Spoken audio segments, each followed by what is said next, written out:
This is AV SuperFriends Off the Rails, an almost regularly scheduled open discussion on audio and video in higher education.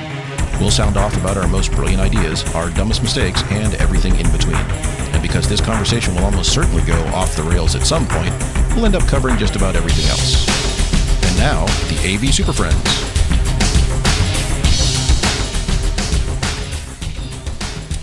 For April 25th, 2025, it's the best-sounding podcast in higher ed. This is the AV SuperFriends Off the Rails, episode number 108. Oh, man, we're getting up there. Getting up there. Almost 3,000. Almost. Getting close. Broadcasting live across 4 time zones from the coastal range to the heart of the Rockies, past the edge of the Great Plains, over the rolling bluegrass hills to the Piedmont Plateau. I'm Chris Dector, and you're tuned in for another Friday afternoon podcast adventure. Let's bring Americana for you. That was lovely. I was trying to do geographic stuff. Yeah. So it was nice. I liked it. It was very geography-ish. That's the word. Geographed. Yeah. Love it. So let's say hello to today's panel of AV SuperFriends with this one. So today I'm joined by an executive director of ambient audio stewardship from Kansas City, Mr. Jamie Reinhardt. Hi, everybody. We have marketed the idea of the bathroom microphone system that Mark's been talking about. And so it's Paxton as part of our ambient audio stewardship. I like it. Call that the poop mic? What do you call that? It's ambience. Yes. Ambience. Every job interview should have this ambience. I'm going to dial this back. My levels are still weird here. All right. Also joined by the, a principal architect of user-initiated catastrophic events from Corvallis, Oregon. Say hello to Mark Kolozinski. Just press it. Just see what happens. Click it, and then we'll find out. I'll be here for you. We'll go through it together. It's going to be amazing. Just click it. Click yes. Look at that cable in. Yeah. Also joined by a senior manager of digital infrastructure enablement from Greensboro, North Carolina, Mr. Larry Darling. I'm convinced this business card would have to unfold to get all those words in there. It's a secondary business card. You got to attach it. And I just changed this one a moment ago, joined by our Vice President of Consultant Relations from Bowling Green, Kentucky, Mr. Justin Rexing. Who's busy. So, for those of you listening to this later, relating with consultants. Justin is on another call right now. We're streaming him live. He can't hear a thing we're saying, so this will be interesting in retrospect. But he's on a call with consultants about some project, and so we're just leaving him there. But he's hard at work right now. Yes, This is him in his natural state. Actually, it's not. This is secondary state. Usually he's doing CAD. He's clearly not doing CAD today. He's consulting. All right, so let me kill all of this stuff. Get out of here. So on today's show, we're going to discuss how we each respond to the request for a dozen or more new classrooms that we get every summer. Like, hey, I need 25 classrooms, and what that process looks like. And we're going to highlight some special teams projects, and we'll talk about what that means here in a moment. But first, some housekeeping. So first of all, if you're listening to this as a recorded MP3, we do stream live on Fridays at about 3:30 Eastern or 12:30 Pacific, or whenever we get our act together. Today we're a bit late because Justin thought his call would be done sooner, but it's still not done. So and you can join us live for those streams on Twitter, LinkedIn, YouTube, and Blue Sky when they get their act together and actually support streaming, because it's only been 4 years. If you can't join us live, we still want you to connect with us on the socials. So follow us on Twitter, LinkedIn, YouTube, Blue Sky, all those fun places to keep up with us and what the latest stuff we're doing.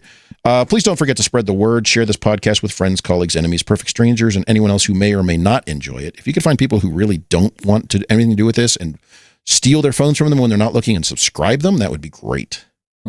Yeah. If you do want to support the show, please consider a donation. Your contributions help to keep us bringing you the honest content that you love or love to hate. And you can find the donation link in the show notes of this episode if you're listening to it later, or go to our website and it's at the top there. We do want to hear from you. So if there's a topic you'd like us to cover, please send us an email or comment on social media. So email is mailbag@avsuperfriends.com, or through the socials. You can bother us there and we'll figure it out eventually. We'll bother you back. Finally, when you're listening to us on YouTube, Spotify, Apple Podcasts, wherever you are, whatever platform you're using, please leave a rating and a review. That bumps us up in the algorithms. That forces more people to see our nonsense. We do deliberately, I had someone ask about this the other day. Yes, we do deliberately change our episode art every show, and I also update the RSS feed itself. So in most modern systems, it does change the artwork every show. That is deliberate. Yep. So yes. That's just a little treat for you all, actually. Well, and it's not just the logo out there. There's something related to the episode. The way it works is we take one of the the alternate show titles that we don't use, and we pick the one that's the most visually descriptive, and that becomes the show art. So we vote on that's it. how it If works. you think this show is long, us agreeing on what the show's going to be called and what the artwork's going to be, that's like twice as long as this whole madness. That also will get past all of the censorship bots. Yeah, true. Yeah, this is a little behind the scenes today. I like it. In fact, I think what I'll start doing is I'll make a note for next time. I'm going to start going over, kind of what the artwork was last time, because why not? Let's talk about it. Tell people what they're missing. Artworks. Let us know your favorite artworks, because I'm curious, because I have mine. Do you have yours? See what happens. Is it the one where your truck broke down in New Jersey? Because that was a artwork good in one of them. episode, That was a good one. The diesel All hybrid right, so experiment. we're going to take a, by the way, don't put gas in a hybrid, or gas in a hybrid, put gas in a diesel or vice versa, because it doesn't work the way you think it does. You get miles out of that. Which way was it? Was it gas in a diesel or diesel and gas? Diesel and gas. Yeah, Yes. don't put diesel into a gas engine. So Unless that you're extra committed, oil's it will work. for a period of time till it stops. All right, so we're going to take a quick break. We're going to wedge a commercial in here. Come back. We're going to talk about our news, which is something that a lot of people have been talking about this week, and this only happened, I think, 2 days ago. Yeah. So I'm going to run this commercial because it's related to the news. So hint, hint.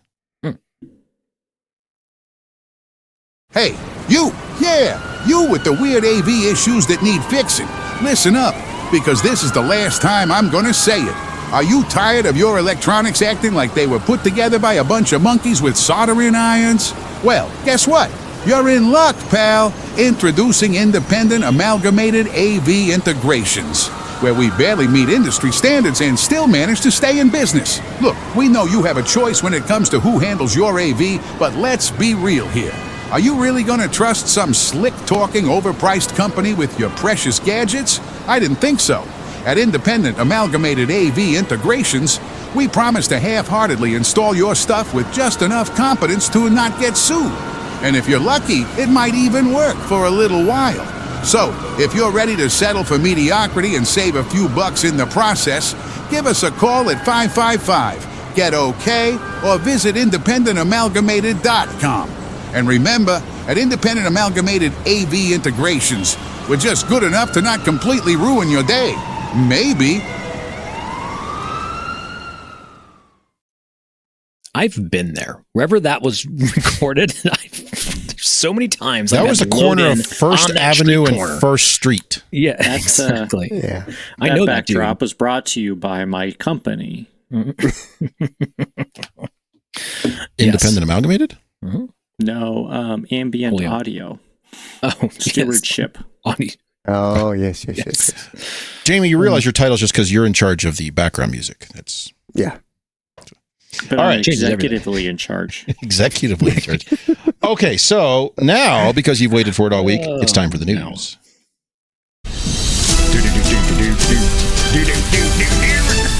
Yeah. And the What the Hell Were They Thinking award for the week goes to AVI Systems, who recognized they had a problem with their branding because people kept getting confused, and they took the With easy the way other out AVI. with the other AVI SPL. Yes. And so they took the easy way out by rebranding to a name that nobody else in the AV industry, oh crap. So had the It's like a very piece of hardware. Let's just go for that. the very diplomatic headline from Commercial Integrator, which I like because in 5 words it gives you everything you need and raises no questions at all, is AVI Systems rebrands as Forte. There it is. Okay. Mhm. Was there no one in the room at the time? But then the lovely part is that then you read the article and there's still no justification for the rebrand. It's just kind of like, okay, cool. We're doing Teams rooms and such and like, so I guess I that's don't know Forte, about this. yeah, a clever, I guess. I don't know. So It's a thing. It does And it happened. differentiate them from the other AVIs. you're not wrong. And maybe if that was the goal, spot on. Nailed it. But it aligns them with the manufacturer. Yeah. But not necessarily. I don't think of this. It doesn't roll out of my mind as somebody who's doing like very intentionally integrated, No. partnered room systems and the like, unless that was somebody who was aligning with like BIAMP. I really don't know. I saw that and I was like, I can't. It just seemed weird because it's not like some back room thing. I mean, BIAMP's pretty big and their Forte product is by who? Pretty It's well been around known. forever. It's been around, and like I'm like, I don't mind the name. Name's not the problem. Fine, You know what they should have done? They should have gone all in and like changed their name to Blamp. Oh boy, this is our Forte. Great. You know what? I kind of like the name, but I know where they're coming from, but who made out on this deal? Was it BIAMP Really? or was it AVI? I don't know who won this. you think somebody's lawyers. marketing to some consultants. copyright had to be paid. There's got to be an agreement somewhere. maybe. I don't know. We're just It's a little like being jackasses more than anything, but Yeah, it was news this week. it was. it did the trick. It filled up some columns with text, and then Well, they Went out even there. they even letter it out the same way. It's all caps with the little accent over the E, the exact same way that BIAMP does. So whether they copy or copyrighted, they license that or what, I don't know. It just raises questions like, was there no one in the room who come up with a better name? Like, just name your company Tercel at this point, because it was very strange. any other like European word or something. Like there's so many. Go anything. That one. Okay. I don't know. Maybe we'll eventually hear what the reasoning was behind this or what the process was. It's strange. Oh, yes. Okay. Everyone recognizes you got AVI SPL and you got AVI Systems. If they're both in the same city, it's confusing as to which one you're dealing with, to the point where people from AVI SPL refer to their company as SPL, and AVI Systems people refer to their company as AVI to avoid the confusion. But still, it's very strange. So How pissed are they going to be when AVI SPL rebrands as just ABL or SPL? or just It's AVI. like, damn it, we could have just stayed the same. They're Oh, They rebranding can as say they're we won. rebranding as Core. Core Audio and Video. It's, Yeah. Yeah, that's- exactly. Core. So here's my question for AVI Systems. It's 2025. This is an easy one. Did they miss this one? AVI Systems, take the V out. We're just AI Systems. What the heck? Somebody probably has that already. Yeah. Probably, but that's $1 million idea. So I don't know. It's very strange. Well, We wish them the best and good luck finding them. there are a lot of good people working there. I worked with several no- projects. Yeah. No Just- shade on the actual company themselves. It's just a having fun. strange rebranding. Yeah. So, I don't know. It'll work out. Okay. So I promised you guys before the show, before we started talking, that I have something I was going to spring on you and surprise you. This is it, huh? We're ready. This is it. Here it is. Oh, It's boy. related to this news. We, AV SuperFriends, are now also announcing our rebranding Oh, shit. Okay. Whoa. Let me get No, drink water wait. for this. Yeah. to Fortissimo. Oh, boy. And unlike AVI Systems, we have a theme song.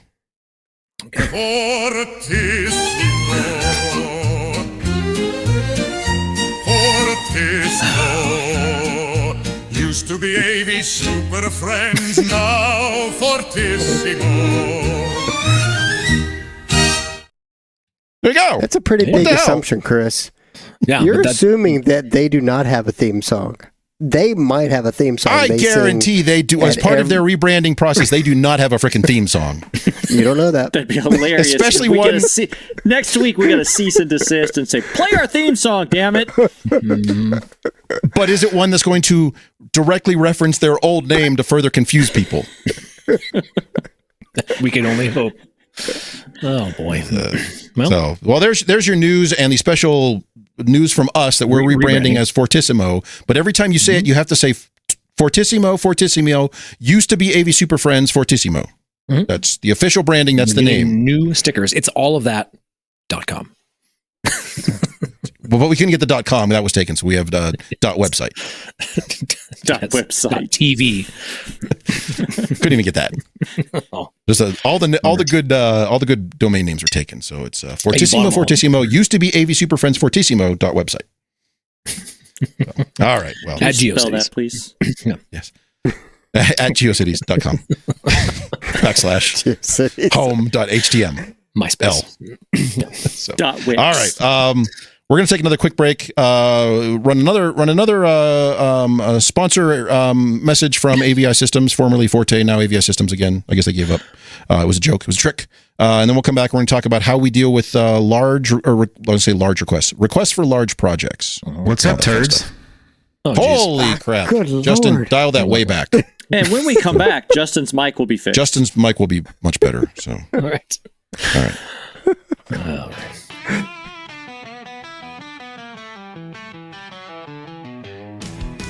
The AV SuperFriends are sponsored by Computer Comforts Incorporated. CCI has been building tech furniture for the education market since 1987. Instructor lecterns, computer lab tables, collaborative tables, and active learning clusters are just a few of the many innovative products made by CCI. Speaking of lecterns, Computer Comforts has just released Evolve.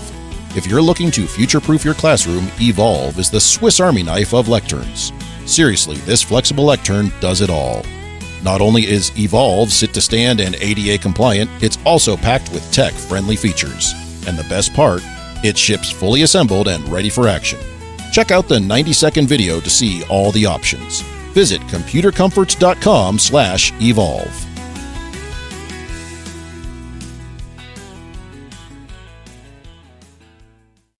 Alrighty, and now for our first segment, first topic. Oh, there was a lot of debate about this earlier on. How's this sound? First Is this topic. better?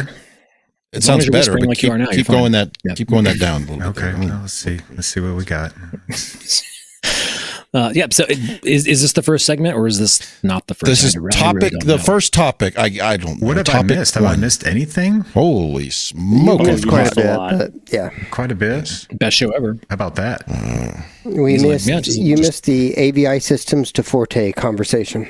Oh, okay, gotcha. And the more important conversation about our rebranding. So, Yeah, we rebranded while you were gone. We took a vote, but Oh. you weren't here to vote, so you're welcome. I'm This is what you got. And I'm good. you're now the vice president of consultant relations, so Yeah. oh yes, we're going to need you to I've take care of got that for us. I've got some experience. Good. All right. Reset. Well, Okay, so for the topic at hand here, the question came up, and Mark, I'm going to defer to you because I think this was your idea on the surprise. How do we address the need for, like, we need 50 classrooms, or we need 15, whatever it is, we need 15, 20, 25, 30, whatever, over the next 6 months? You know, what does that process look like? Even skip past the funding. Let's say your provost shows up with parachutes in with magical dollars from heaven, because that's how these sort of things happen. Hey, a donor came in and the College of Business wants to redo all of their rooms, even the ones that were just done 3 years ago. They want to redo them all because somebody just gave $8 million. and this is not, you're doing your normal 25, 30 rooms, or whatever it is you're getting. That's not this. This is the sweetener on top. Like, oh, by the way, and you're doing these additional 20 or 30 rooms, right? This was not planned. There. Which can be part of I just your got that. standards, right? Whatever those I may just be. got it. One would Just hope. happened. Yeah. Like 3 weeks ago. Boom. And I think this, And Jamie's already finished them. he's done. Yeah. Just Done. farmed it all out. But so But it was magic money. They said, here's your money. Magic money comes. and right? it will be done by August, whatever. Yes, happened. Exactly. So I think this happens, some version of it everywhere. Like your plans are moving forward. You got this. And oh, by the way, we forgot to tell you, we're doing this emergency insert, whatever it is, asbestos abatement for this entire building. And it's going to be 20 rooms. You got to take everything out, redo all the rooms and put it all back in. Right. Or something along those lines. Or here's some money you're going to redo, blah, blah, blah. Donors going to come here. And I think everybody has a little different take on it. Is it 25 individual projects? Is it one project of 25? What level of like nitty gritty do you get into? And I think we had a bit of a large back channel conversation around this because things are happening. And Chris, you get these magic Wyoming funds every once in a while to get things done. We get Oregon funds and like, so it may be really interested in kind of how do we digest that ask? And I think that was kind of the baseline. What happens when that lands in your mailbox? How do you kind of react and how do you get moving? Because I don't think we have the luxury of like, well, let's just classically PM these 50 rooms and go through blah, blah, blah. You have to move. You have to actually jump in and not overanalyze and kind of go through the process. So I'm just curious, you know, Jamie, how did you said you kind of are going through this right now. What was your initial reaction and how did you kind of set the stage to start moving and get action? Well, of course, an initial reaction is always annoyance. right? Well, because typically for it to get to this point where they're handing you magic money, there was months of discussion. This was not just decided yesterday. Right. And something happened. And in our case, our facilities is painting turds, right? I mean, we have some old classrooms that need paint, need flooring, need ceiling. You don't do that in Wyoming? No, he just gets the ass. Maybe it's just a Missouri thing. Huh? We polish them. We don't paint. Oh, you polish we don't them. paint Polish them. turds. Is it still messing paint up? 'em. Okay. Yeah, you need to stay way off. Stay way off, What Mike. is going on? So, Jamie, and some people may have that weird emotional thing because some schools are probably like, I've been trying to get money for you for all these other things, and you said no, and now all of a sudden you're telling me I have to go do these other 20 rooms that weren't even on my radar. So you're annoyed, right? And then you start thinking, but then you step back. Like for us, we step back for a minute. We said, wait a minute. These are rooms that are typically underserved anyway. They're generally scheduled in the general buildings for, English or, none of the usually professional schools have lots of money, so they update lots. But, and once we started looking into it and you see the money that was allocated to us, you're like, wait, we could really make a serious difference in these classrooms. They're going to make them feel better because they're going to be clean. They're going to be painted. The ceilings are all getting redone. Lights. Let's replace projection screens. Let's put it, and we're not really upgrading anything. We're bringing things up to date. But that's for an the interesting end user, it's just a presentation system. Yeah, and I think you're right in that. A lot of times these are the deferred ones, or for whatever it was that got them on this list to begin with, the Island of Misfit Children classrooms.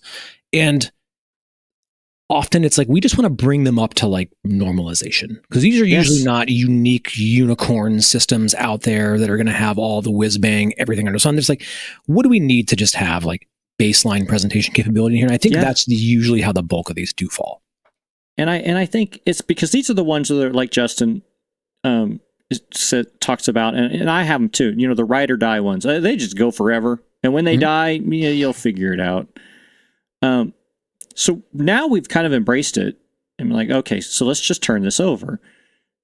And we have 25 to do in 3 months. But what we found was that because it's a facilities project, because it was a weird ask, what we found is they're locking down all of them all summer.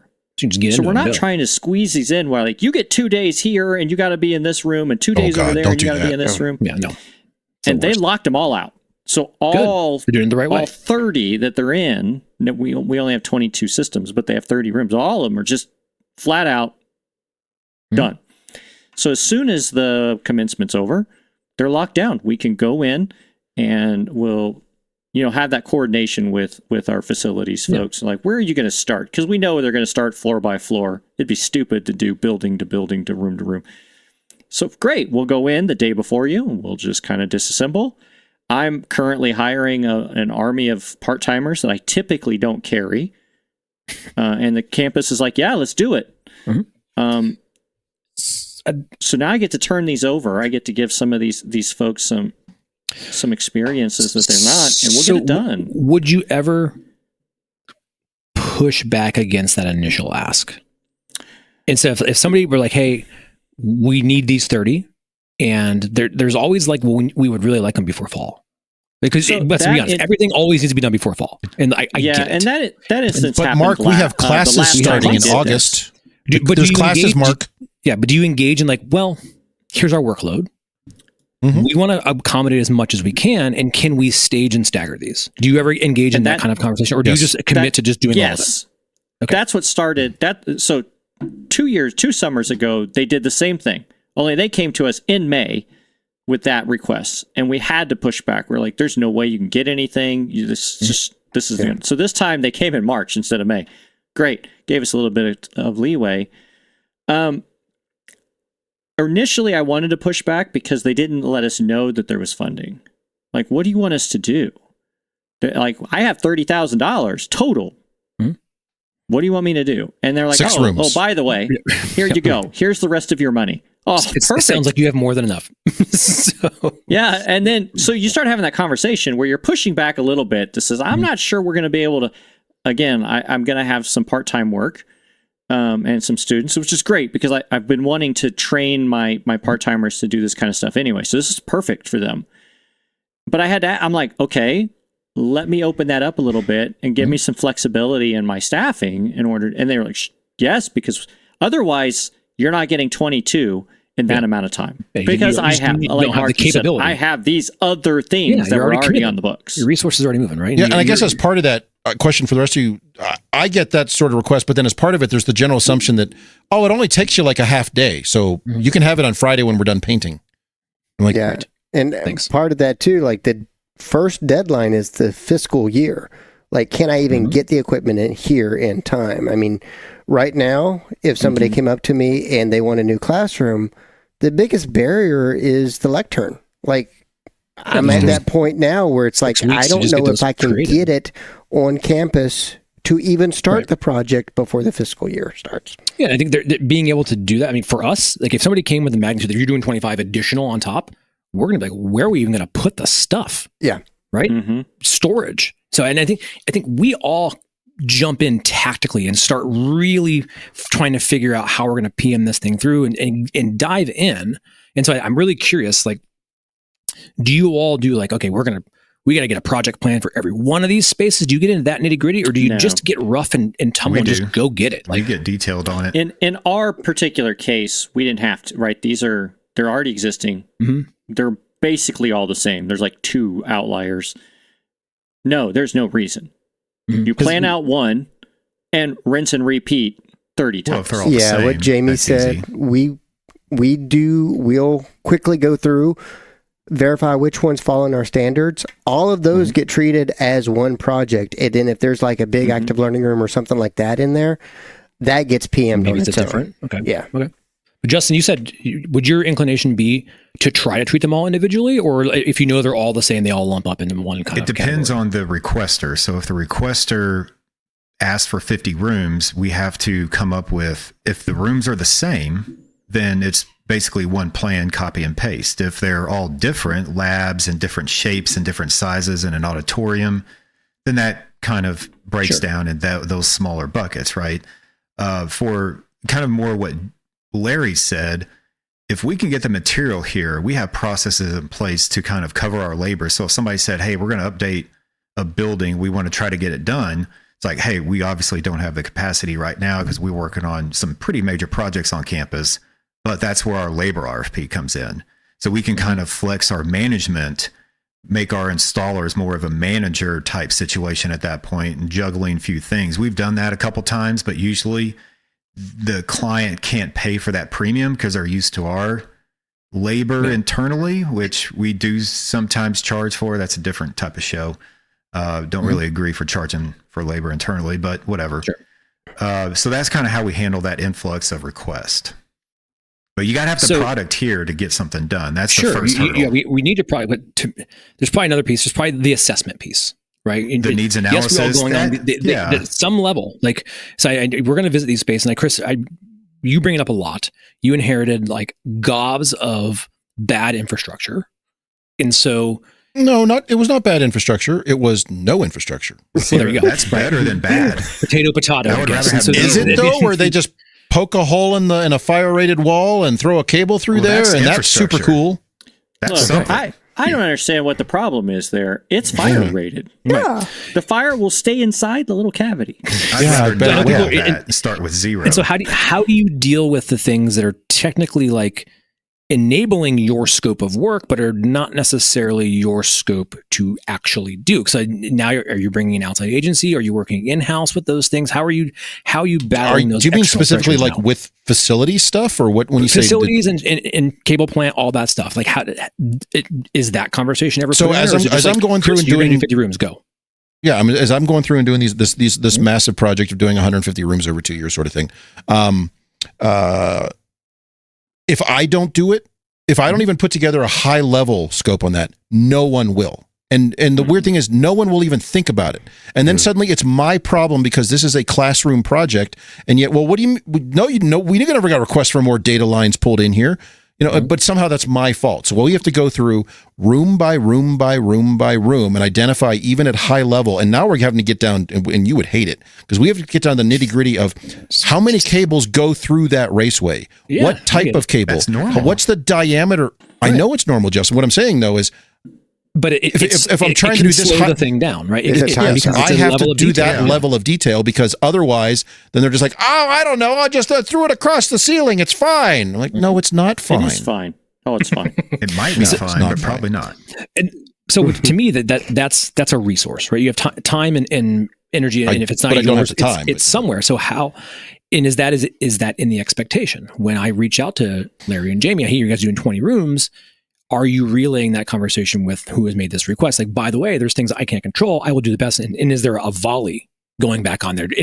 Are they at least acknowledging that there's services that are outside of my domain that are going to have to be provided to enable this work? The first volley is just making sure that they're not trying to shop, because we have a lot of shoppers where, hey, we want an estimate on 5,000 rooms. And you're like, by tomorrow. You're like, okay, $5 million. So we have to create quick estimates just to engage how serious a client is before we can entertain even really kicking that project off, full blast. So there's a lot of back and forth during that.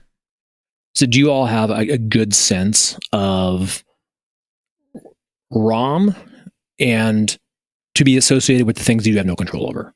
And can you fairly forecast that in a project plan? Yeah. I can now Or after do you having have to had go to out? fix 100 of them. Right, exactly. So, is that part of your equation, right? That's kind of what I'm getting at. If you know you're going to be in, and I think we've done the round robin before. How many days does it take to build a standard classroom? And we've, 2, 1, a week and a half. It can vary.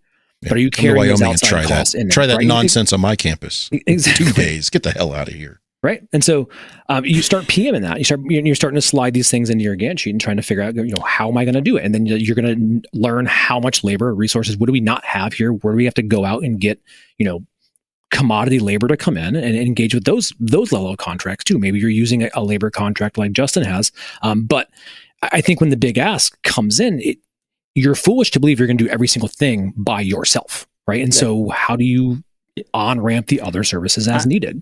But I think that's where, so like in my scenario, it was a concerted effort across all of those resources, right? So the electricians, the painter, we're all in this. This is one of those we're all, and that when again, one of the reasons we're all in this together this time is because last time those connections were not made, and we got caught in the, we didn't tell you we were doing this.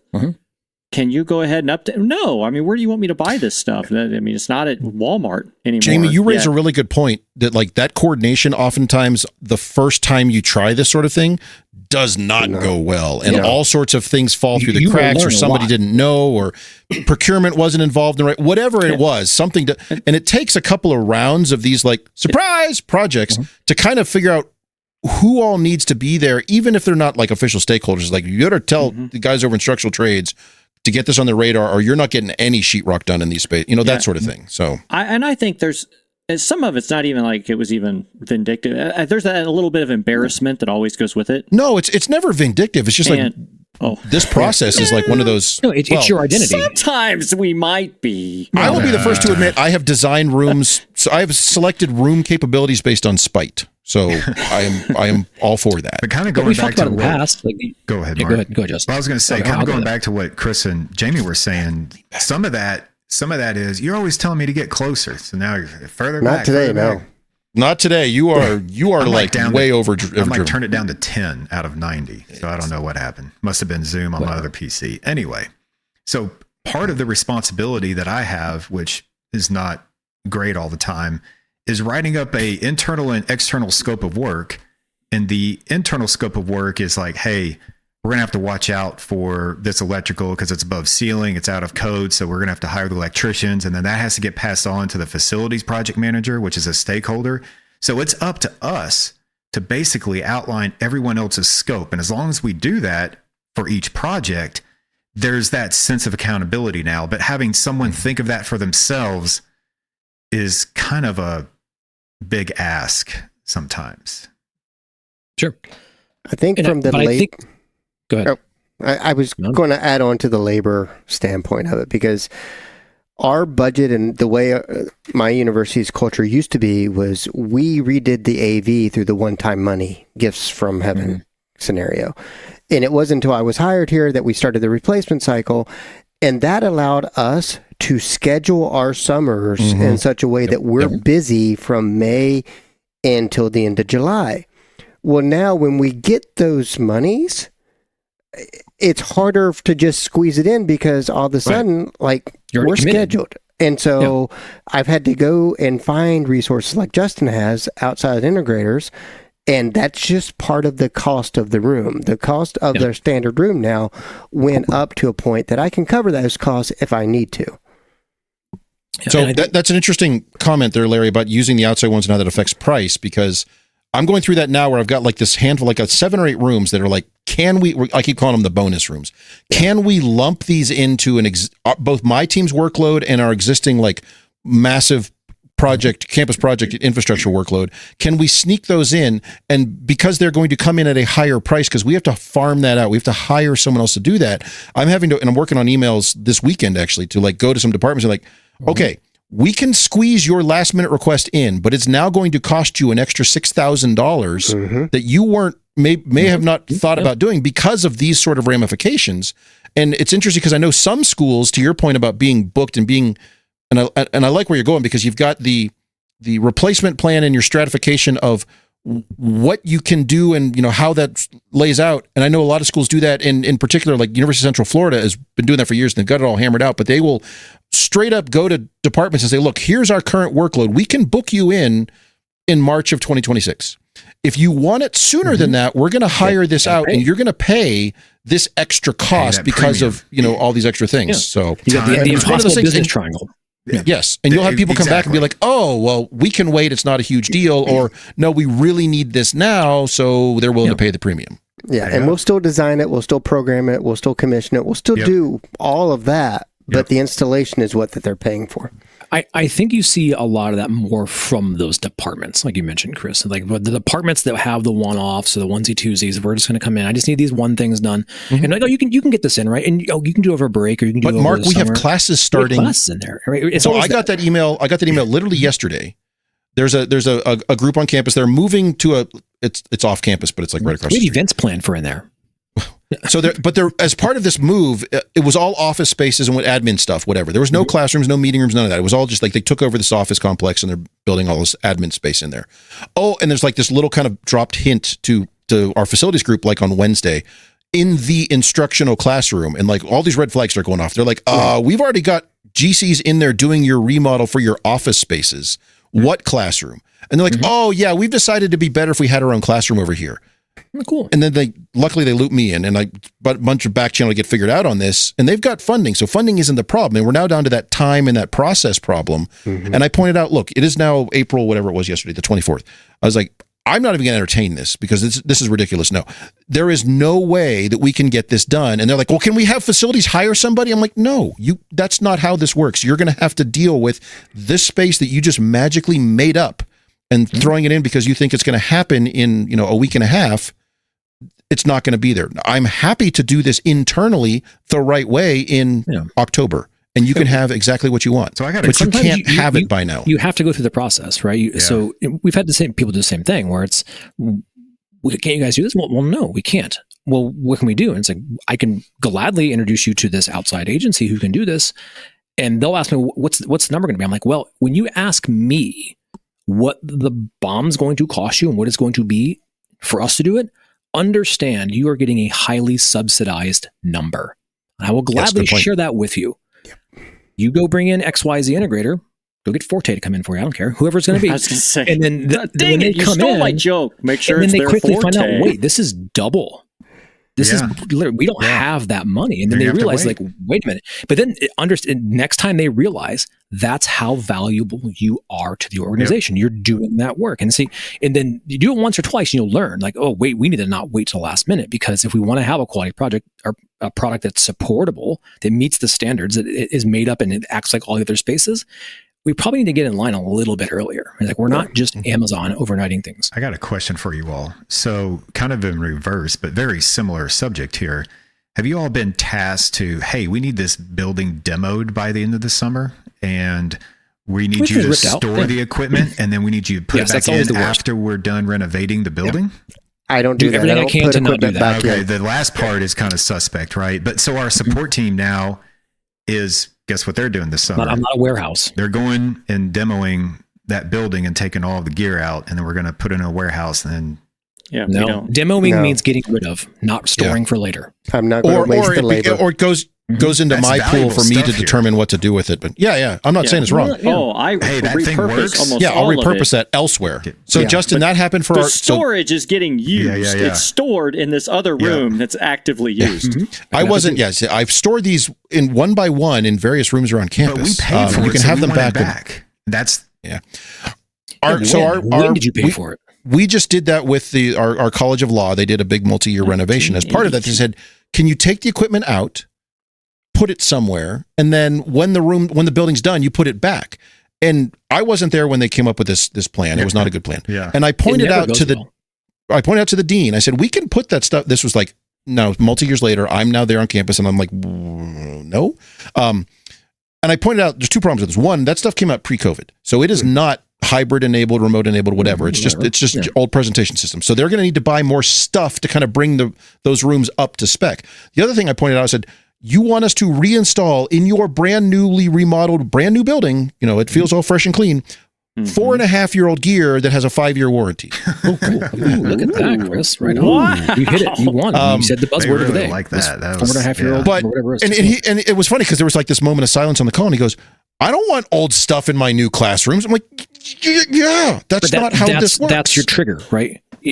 You have to move the conversation away from stuff, right? Yeah. They're all hell-bent. Oh, the boxes and the stuff. It's like, no, you're asking us to take away capability so you can remodel a space and then return capability. Did you reuse the toilets? It's not about the stuff. What's it going to cost? I did in the classroom. Yes. The conversation, but that's, sometimes you ask that, like, did you reuse the sinks? Yeah, you don't have to be an ass about it. Like, you can just say, hey, we will assess what we're going to take out of the room to get it ready for construction. If the things are found to be in good working order, we may find life for those elsewhere. We can't guarantee it's going to be here or wherever it's going to be, but we will make sure we bring the same capability back to this space once it's renovated, right? And so, or improve whatever it may be. Box count, like we have X amount of widgets in here, we want X widgets back. It's not about the widgets. But we paid for that, Mark, and now we just bought it last year, guess what? You will pay for it again. But that's fine. So, and I've brought this up with all you guys. I brought this up like, hey, a bunch of these 100 rooms, 150 rooms I'm doing got the magical COVID monies. So there's this thought of like, can we reuse the microphones that were purchased for that? Can you reuse the cameras? And as I go through this process, the initial thought was maybe. But then the downside is, of course, A, it's older stuff. B, it does not align with our current deployed kit of parts and standards. And C, in some cases, it doesn't support the capabilities we're adding in a modern classroom.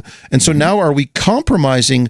Here's the other magical money. We're going to go rebuild these spaces, and we're compromising those immediately by lowering the capability based on older stuff. So I have now accumulated huge amounts of like, here's a bunch of just generic PTZ cameras, which I will then give to other departments around campus as I do stuff, but it's not going into the new spaces because Mark, you're going to hate it, but that stuff is old, but it also does not align with our current supportable standards, our current replaceable equipment, and our current capabilities that we're putting in these new spaces. So exactly. So and sometimes you have to have that hard conversation that it's like, listen, we would love to be able to save that money. This is not the opportunity for us to be saving that money. Like, we will share that resource around, and you're more than welcome. You can give it back to the department. You want to take this, it's just not going to come back in here. It doesn't work. It's not compatible, but it is valuable to somebody, just not here. It's just not what we're going to do. And so balancing that, you kind of doing all this, doing demos, storing things, putting it all back, bring it all in. Let's say you are assessing. What types of things do you think can be reused quickly? Do you guys look at reusing microphones and all that stuff like that? Projector mounts, ceiling speakers all day long. Projector mounts. Yeah, it actually hardware, depends. Metal things. Yeah. Okay. Things that don't turn on. In my case, they're changing out the whole entire ceiling tiles, grid structure. So leaving, 12-year-old 15-year-old JBL yellow now yellow Nicotine speakers yellow? doesn't make Smoke in sense. your Nicotine yellow, classroom? Jamie. Yeah. Exactly. Yeah. The smoking Never lamp think. is on. Yeah. But in some cases when it's a lower level refresh, yeah, speakers stay. Yeah, we'll use them. The projector That's one of the things mount. we will keep. Like things that we think are longer than 10-year lifespan things, we'll reuse them. Sometimes the furniture is fine. Lecterns. I'd leave I it. don't know. Two replacement not cycles my- out of those. 2, That is not my problem. Furniture. 5, Like, 6, don't care. 7, Well, I'm 8. talking our personal Technology portion of the enabled furniture. furniture, Chris. The lectern. lectern, Whether it's modules. the Whether it's the lectern. equipment rack or a lectern or So let me raise that. That's a good point there, Jamie. I misunderstood when you said furniture. My immediate thought goes to classroom furniture, and I don't give a crap. yeah, no, But I'm thinking only the color our matters, Chris. version. yeah, and even that, I'm trying to match laminates for. Oh my goodness, talk about pulling. Oh my. Anyway, so one of the challenges I've run into is I inherit a campus, and there's a lot of that very old school style of lectern, the giant like laminate wrapped rack that is not height adjustable. It's just a thing with the little wings on the side. They're like, oh, it's ADA, you know. And yes, they're universally not great. In some places, as a budget kind of play, I'm like, tell you what, you can save $3,000 by not getting, or $2,500, whatever it is, by not getting a new lectern. If you're okay keeping this thing, there's nothing wrong with it. It's just very old school. In most cases they're pretty decent shape. My preference, of course, is to put in a modern height adjustable slimline, all that stuff, and do it the right way. But it doesn't always play out.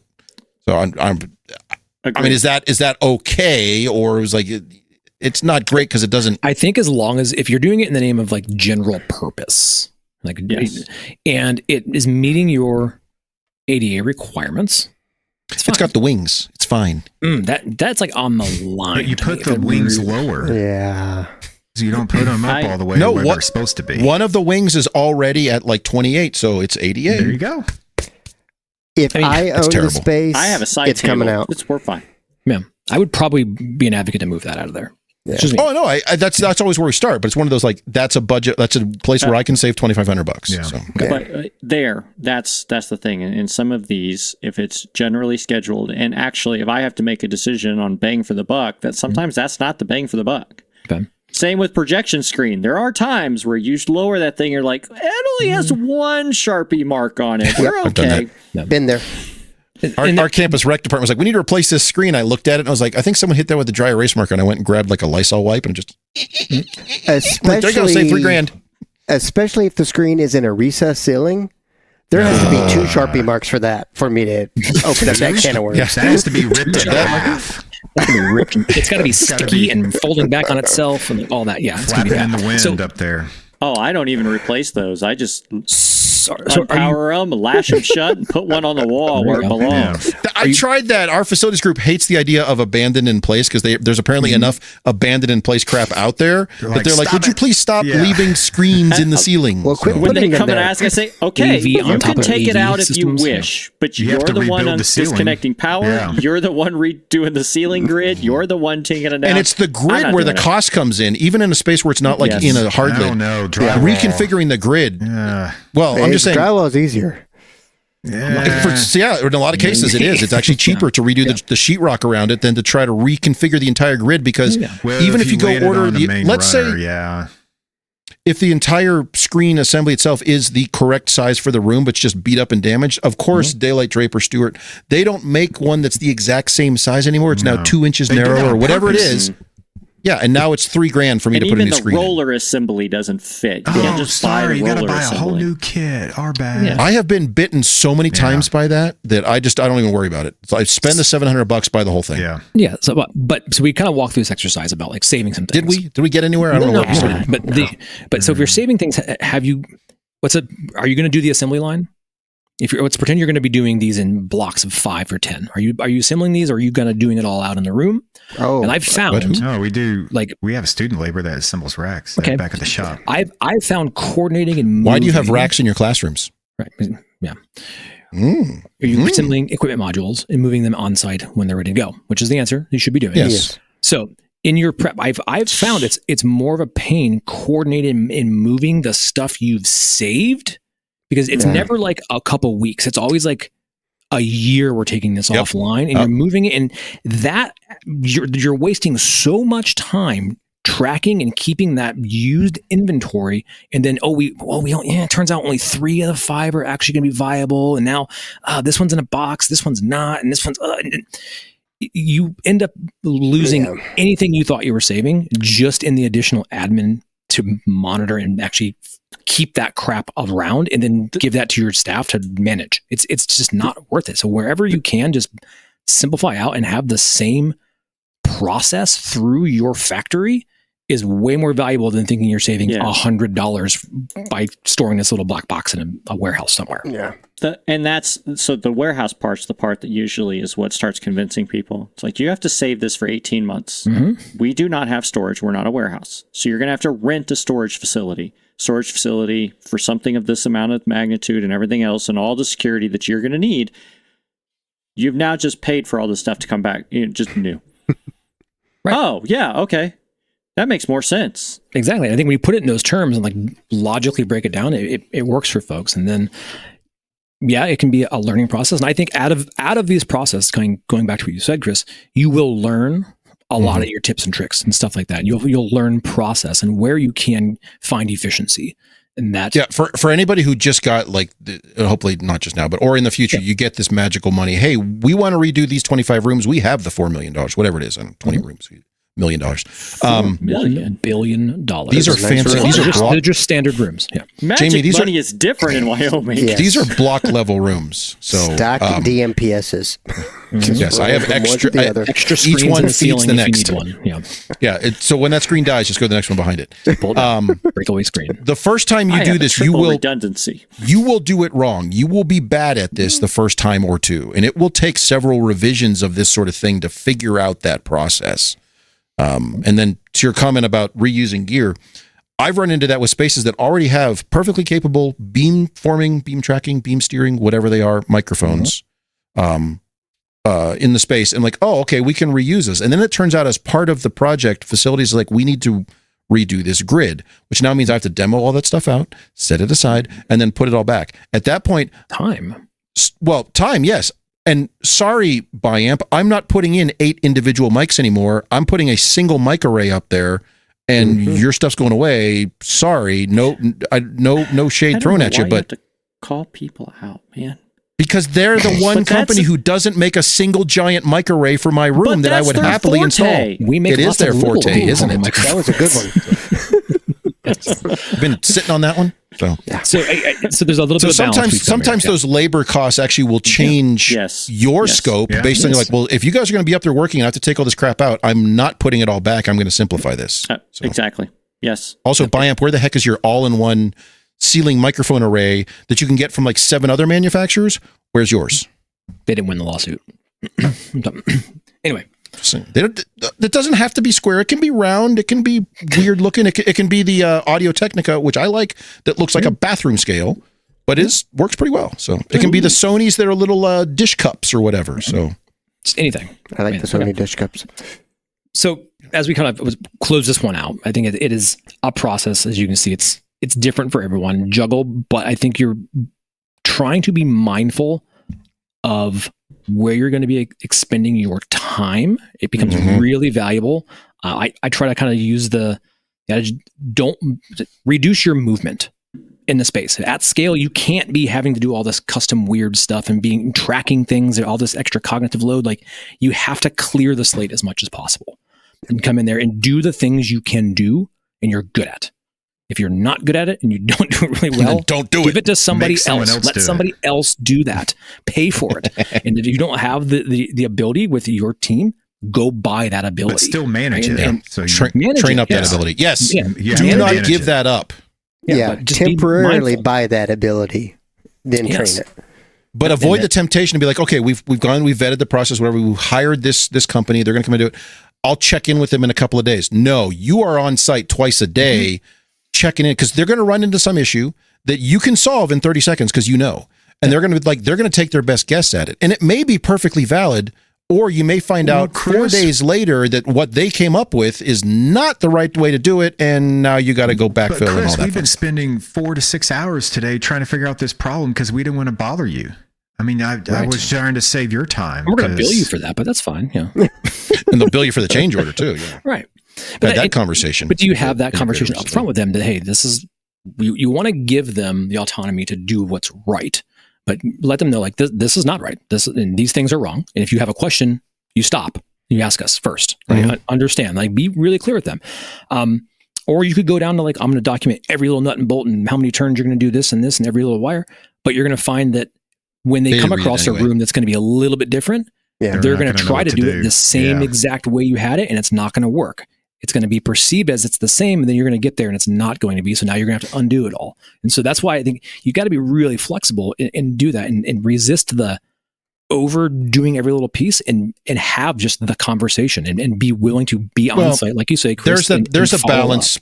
There's a balance of how much documentation you provide and how much leeway you give somebody, even if it's on your own team. But you have to learn it. You have to learn, and you have to learn that's different for everybody. And it changes over time. It's the same always. It's binary. But I think out of these process, you will find new partnerships and new capabilities with different agencies because they'll find your efficiencies, you'll find theirs. I think that's, out of the crisis reaction mode, you'll actually have a better partner moving forward. So. And the other thing I will say on this is money. That's where we always start with regular projects, always a funding stream sort of thing. And these sorts of projects, money is not the problem because you have a donor, you have the one-time funds, whatever. No, let me finish. The problem is time, Justin. The problem is time. It's usually time. Yeah. And so that's why understanding all the things that are going to be those little time vampires that are just going to sap it all away from you. And that it may seem like somebody's great idea, but it's going to just bog you down in the end. So, okay. Now, Justin, you can make more squealing noises. Time and money is the problem. Let's go to commercial. Yeah, commercial. No? Okay, fine. Let's go to commercial. All righty. Where's my commercial? Down. Oh, you guys love this one. Okay. I hope so. Let's know if you have tips and tricks, let us know. Stop fighting a tangled web of Ethernet cables and power cords to PoE injectors. Are you sick of your network switches failing to provide enough power when you need them most?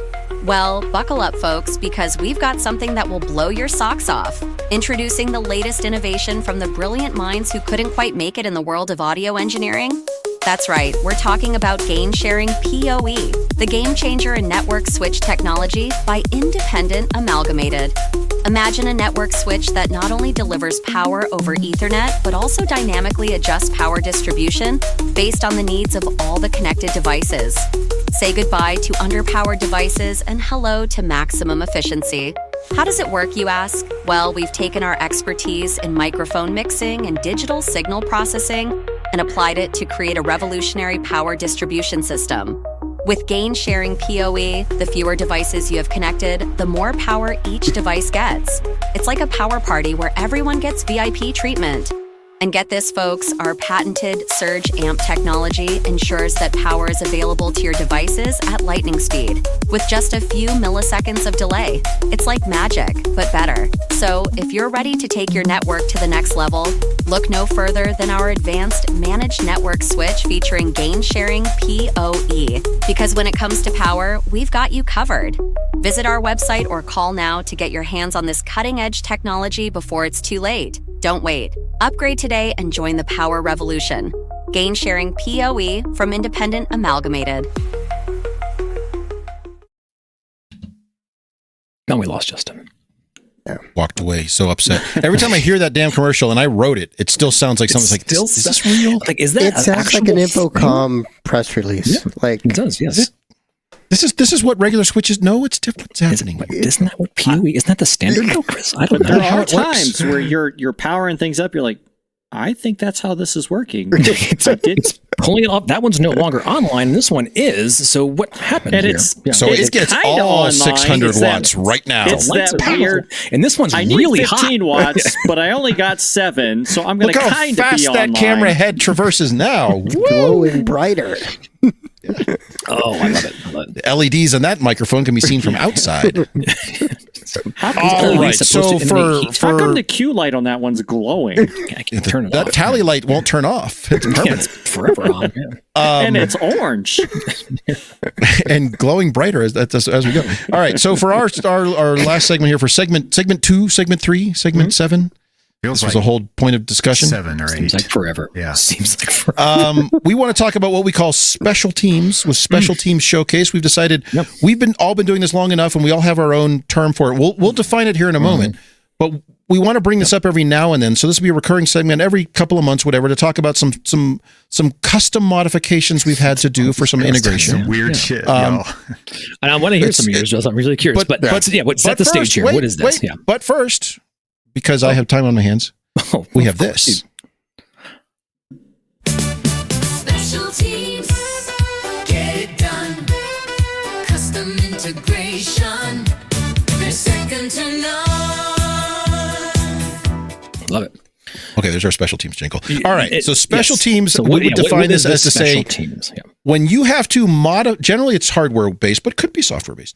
When you have to modify something to make it work, you have to modify generally like a mounting bracket or a piece of hardware, or you are adapting something to go somewhere it was never designed to go, or to do something it was never designed to do, to make your AV system integrate its the proper way. So to get the job done, you're going to create a special one-off custom whatever it is. And I think the last segment we went through often spurs this kind of stuff because you're moving because it's like that necessity, right? That invention piece, you have to get there, right? And so you find these little tricks and weird or whatever the problem is, and you know that it's easier to like engineer on the fly a solution than it's going to be to like create an RFI, a change order, or whatever is going to go. Like you just got to move, right? And so we're going to roll the special teams out there to let them punt this thing, and let's just get it done. And that's what's going on here. So we colloquially call this special teams here because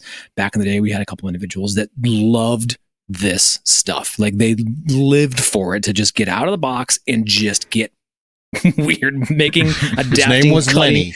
Yeah, it was Lenny. And so and we still come across things where you're like, oh, that's a special teams thing. And then it just always cracks me up because he was passionate about it. And he took pride. He had like his own little kit of tools dedicated to the craft and art of special teams. But so that's how it comes about. I think we all have a version of this somewhere, or somebody in your org that really lives for this kind of thing. And I think I'm going to highlight those. So what are some special teams things we've kind of come across over the last whenever it may be? Justin, you have something burning in the back of your mind that I've got a laugh list. through with us? So most of this stuff happens with my integration business because at WKU, kind of going back to our previous conversation, I come up with some weird shit, but that's going to be some contractors. I got to figure that out. So one of them was, the client wanted basically like this armoire type wraparound with their large conference room TV. That was a 98 or 86. And you can't mount those in furniture, safely. Good Lord.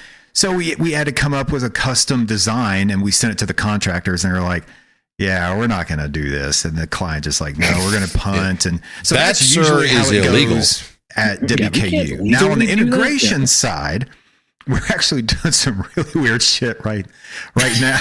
I knew you were going to laugh through this because it always happens that way. So the black cloths behind or below screens that, for event centers with the drapes and the skirts and all that. The skirt. Okay. Yeah. So come to find out, you save a shit ton of money if you go find some church ladies to sew those custom versus buying them from Daylight.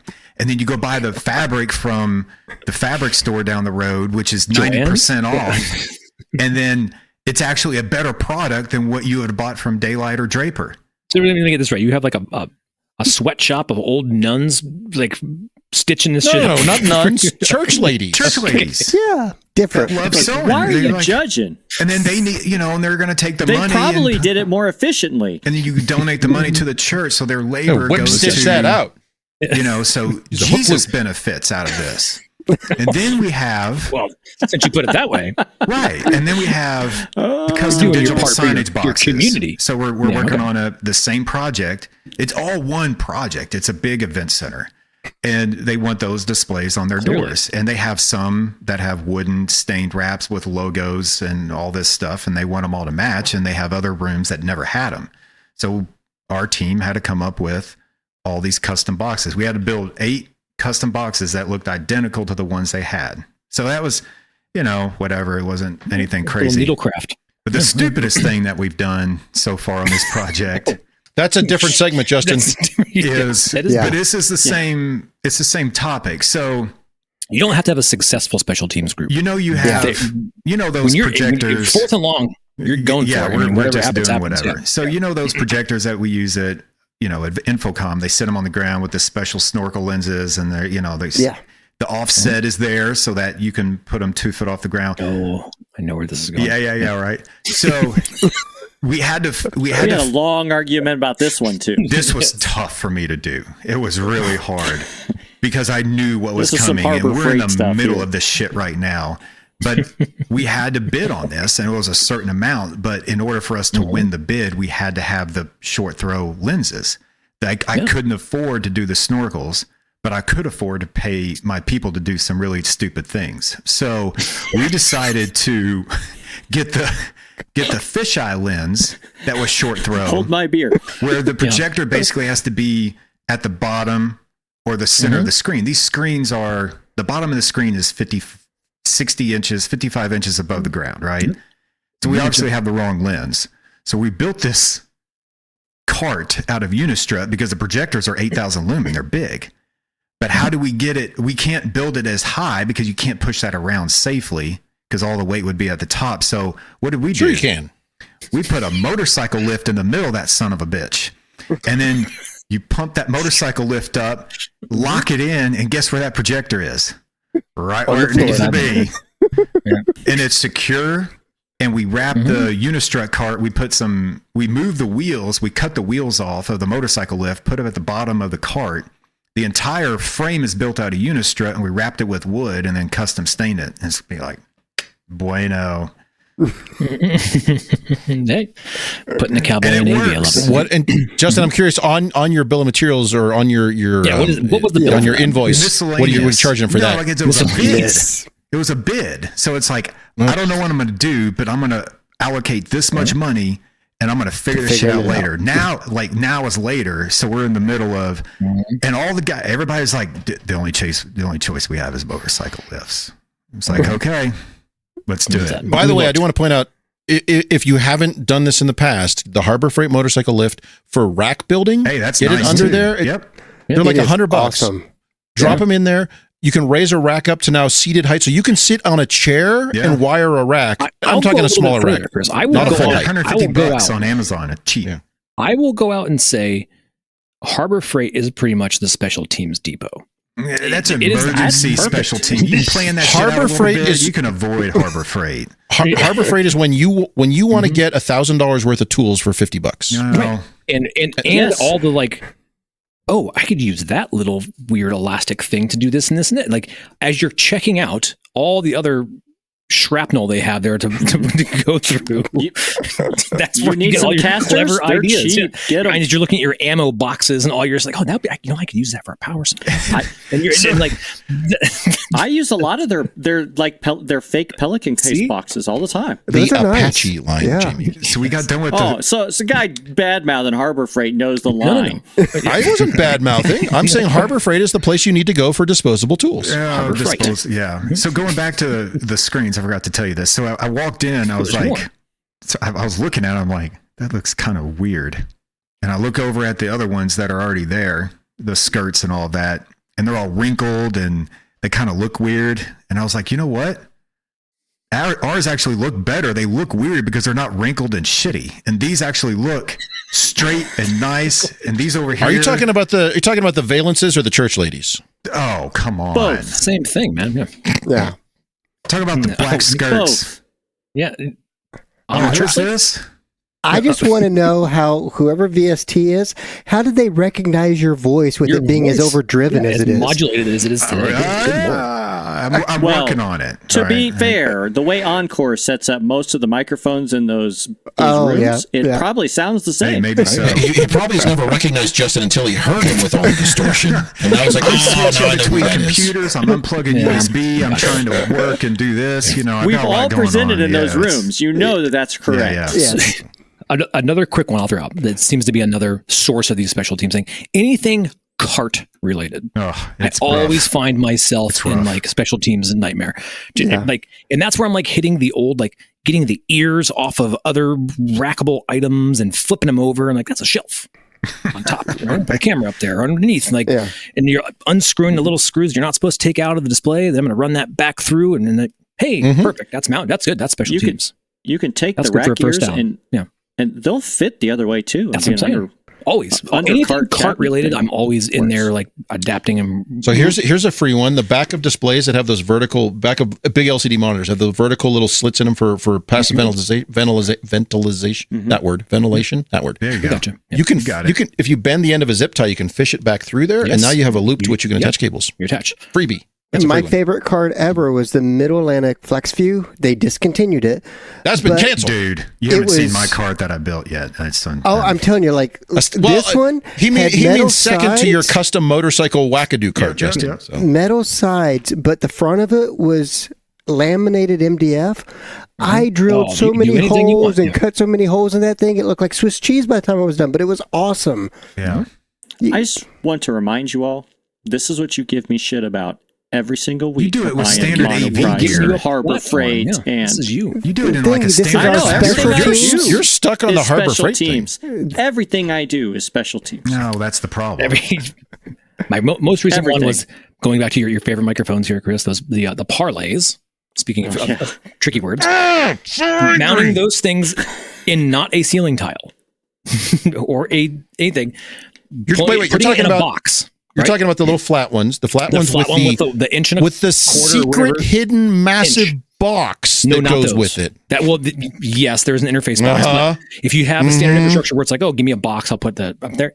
Getting Use that in a 2-inch box, PVC. you got it. Yes, PVC. Rattle can it, pass it through, pre-twist your cable, and then actually put the little threaded thing on a box plate. It'll sit flush in there. That was my most recent special teams victory, by the way, because it looked fucking good when it was all said By the and way, done. You gave a bonus special teams thing in there without even realizing. You said a phrase that some people may not know, and I've run into this here. Oh, This is rattle can. Yes. People are not familiar with the concept of get a cardboard box, go out in the parking lot with a black can of spray paint, and I can hide that thing that looks ugly right now. So Yes.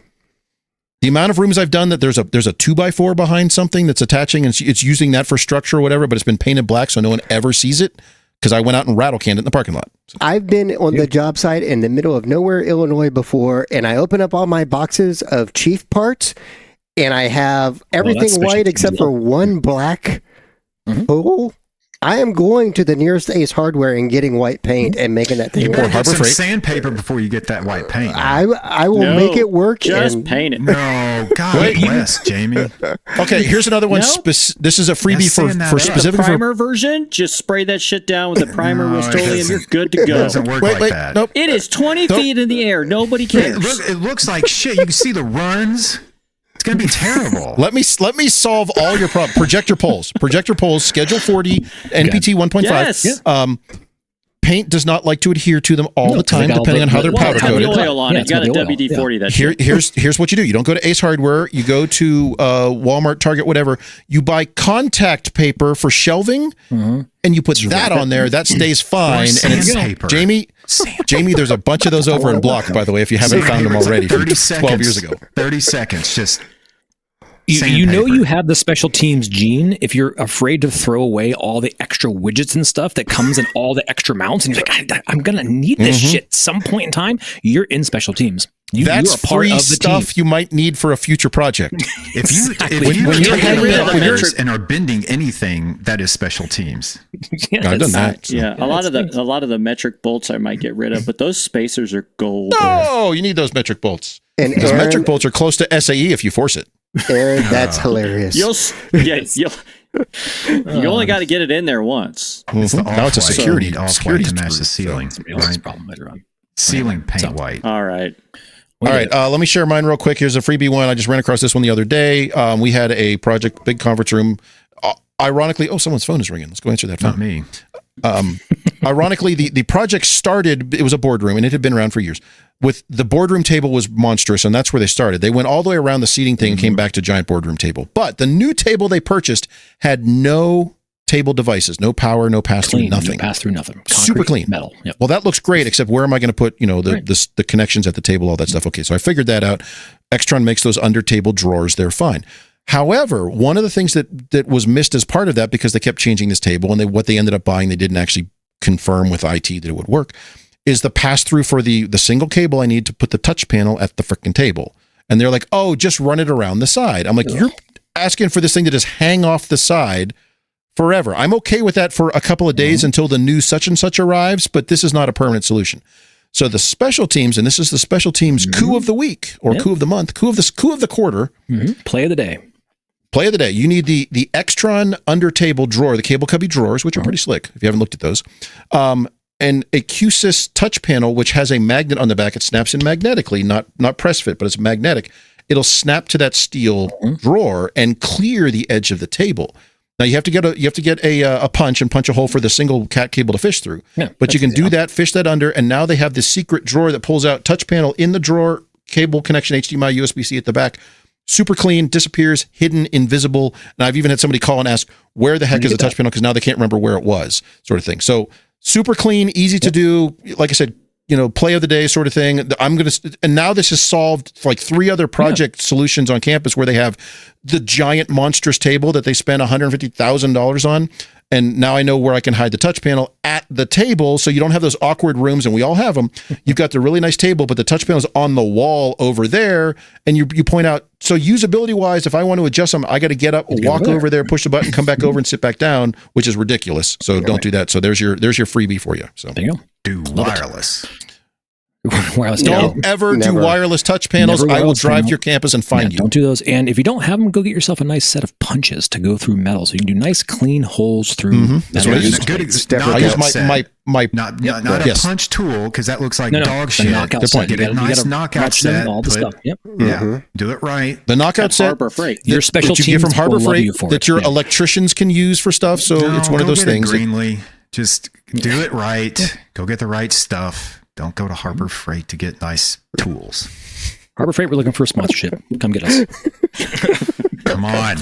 Kind of. So, RexCon, sponsored by Harbor Freight. Come get it. I like my tools. All right, so there's a special team stuff. Yes, Harbor Freight, please reach out to us. We'd love to talk about sponsorship. I would not. For those of you who are going to be at NW Met next week, then Justin won't cash his check. I will not cash your check. I will not take your money.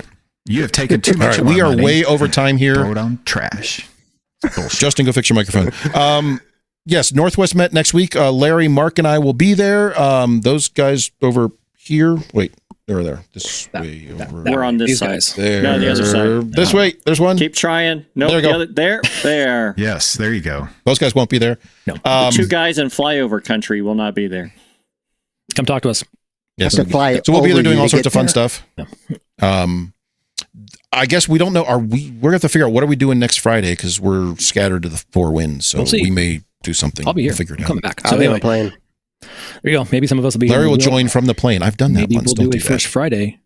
We'll figure something out. Maybe we won't. We've done it before. So we can do a first Friday in the morning. Yeah, we got a big month coming up May. A bunch of Infocom stuff. Get ready. Stay tuned, because we've got some announcements even. Ooh. Do you? You have announcements, or Infocom has announcements? We will have announcements that are pertaining to Infocom. Things. We have big things coming that we're rebranding back to AV SuperFriends from Fortissimo. We're a big deal. Exactly. We're a big deal. So big deal. More to come. Stay tuned. Thanks, everybody. Yes, lots coming with Infocom. We'll see you next week. And those of you at Northwest Met, we will see you in person next week. Well, we've managed to ruin yet another episode of AV SuperFriends Off the Rails. You can contact us with questions, topic ideas, or general complaints at mailbag@avsuperfriends.com. If you complain loud enough, we might just invite you on the show. Nice work, everyone. Sharp broadcast. Really good. Everyone on the floor as well. Really a lot of hustle. I liked it. The opinions expressed by the AV SuperFriends are solely those of the individuals and do not represent their respective institutions, organizations, companies, or clients.